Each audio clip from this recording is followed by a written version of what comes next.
were nothing more than a group of people engulfed in constant and consistent and ongoing warfare. The Greek society was based on that, and as they participated in one war after another, going to take land from other people, and became an imperialist nation. So then you have Alexander. Some of you may know him as Alexander the Great. I didn't say great, but this gentleman Alexander, this guy goes in and conquers the known world, the world that was known to him, and becomes ruler of it, and impose the Greek conduct. So with the Greek conduct, you have a upside down social system where you have women with women, men with men. Not only that, but you have the systematic rape of women. You have infanticide as well, whereby because the food was hard to come by in the early days, they developed a semi-nomadic culture where a infant was always additional stress to that society. It was additional stress. So this is where we get the concept of the crumb snatcher from, in reference to infants, because in these nomadic and semi-nomadic cultures of Europe and Central Asia, you have people that were nomadic, and it was hard to come by food, and this is before they learned how to farm. So it was difficult to find food. So anytime a baby was born, that baby was looked at as a crumb snatcher, and guess what? Some of those crumb snatchers never made it because they were exposed out in the elements, and so exposure was something that took place on a regular basis. What do I mean by exposure? Well, they were just put out of the society, and they were just left for the wolves. And this is pretty common knowledge. There's no there's no speculation here. It's very common that infanticide was a fundamental part of the Roman and also the early Greek society as well. And the group of people that were put out more than anybody else were women. Women were not seen as valuable as men. They didn't really have much value at all. In fact, the most important person in Greek society was the young male warrior, not women, because women weren't as physically strong as men, and they're not usually physically strong, so therefore they didn't have the same value as men.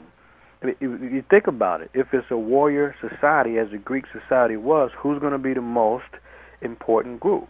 Obviously the young men who were strongest and had the most physical prowess and so forth. And this is why women were seen as a liability. Infants were certainly a liability. And what other group was a liability? Elders, because elders are not as strong as young people.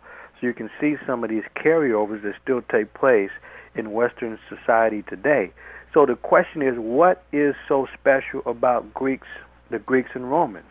Whatever contribution they have made, there's nothing that they've contributed that's superior to anything that Africans have given to the world. So what? We use the Roman Senate as the basis of the U.S. Senate, or the Greeks may have contributed certain academic skills or disciplines which they did not invent themselves, but whatever contributions they made, those contributions are not superior to anything that Africans have developed and have invented. But yet, in classics departments across North America, we have the audacity. We experience the audacity of having a classics department that systematically excludes African people and classical Africa. So when we look at the word classical, then we know that this is a term that must be applied to the African reality as well as other people in the world. There's nothing exclusive about classical being associated simply with Europe. This is simply a calculated misrepresentation of human culture by those that set up classics departments or run them without any thought to expand beyond the Eurocentrism that permeates academe. So classical African civilizations. Let's give one other definition here. The term or definition of civilization. Now, usually, if you read most textbooks or history books or just conversation in general, maybe you may look at documentaries. The assumption is this: that a civilization has basic elements to it.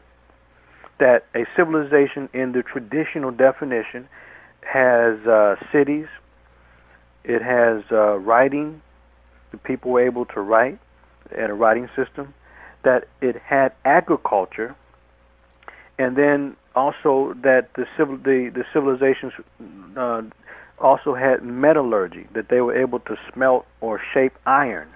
And these are some of the basic elements that are included in most definitions when we're looking at the term civilization. The problem with the traditional definition of civilization is the fact that it does not deal with people and their relationships. This definition, the traditional definition, simply deals with things. You know, things like writing and or cities or agriculture. These are things. It doesn't deal with the quality of the relationships between people. So this definition is limited. And the problem also with the traditional definition of civilization is that any group of people that maybe they didn't have a writing system or maybe they weren't farmers, they are seen as uncivilized. Even though you have some of the most incredibly advanced social systems in the world, right in Africa and other places in the world, yet these people have been classified as, quote, uncivilized because maybe they were missing a few of these elements. And who put this definition together and added these different elements like cities and writings and agriculture and metallurgy? Well, obviously this is a European definition that has been used against people of color. So that if you don't have these elements, then you're uncivilized, which means we will treat you differently than we will treat people that we have respect for, who are also civilized like us. This is the mindset of those that use the definition of civilization against traditional people. Now, here's a definition of civilization that makes more sense. And I'm sure many of you who are listening right now will agree to this. And you're listening to Africana Studies with Professor Manu Ampim on the BlakeRadio.com network. And I'm discussing classical African civilizations. Now, I'm a professor at Merritt College here in Oakland, California, where I'm broadcasting from. And I've been a professor of Africana Studies now for about 15 years. And during that time, I've done systematic primary or first-hand research in 16 countries around the world related to the African historical experience. So I'm a historian and a primary researcher, and you can reach me at 510-482-5791. That's 510-482-5791. I'm in Oakland, California. Or you can email me at Prof Manu, that's P-R-O-F, F as in Frank, M-A-N-U, Prof Manu at acninc.net. That's Prof Manu at acninc.net. And I will send you the link to my website, which contains some of my essays, as well as my forthcoming book entitled Modern Fraud, The Forged Ancient Egyptian Statues of Ra-Hotep and Nafret. Modern Fraud will be available later in 2003 in the fall.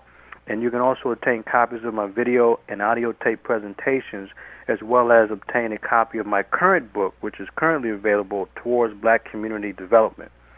And now, the definition of civilization that I use, and I'm sure many of you will agree that it makes a lot more sense, and that at the root of the word civilization is, civil relations. Yes, on the one hand, civil has to do with civics in the city, but on the other hand, if you're civil, that means that you're peaceful with people, right? So an African definition of civilization, one that I use, that I put together that's more meaningful for us, is that civilization is the peaceful and harmonious relations among people and between people and their environment.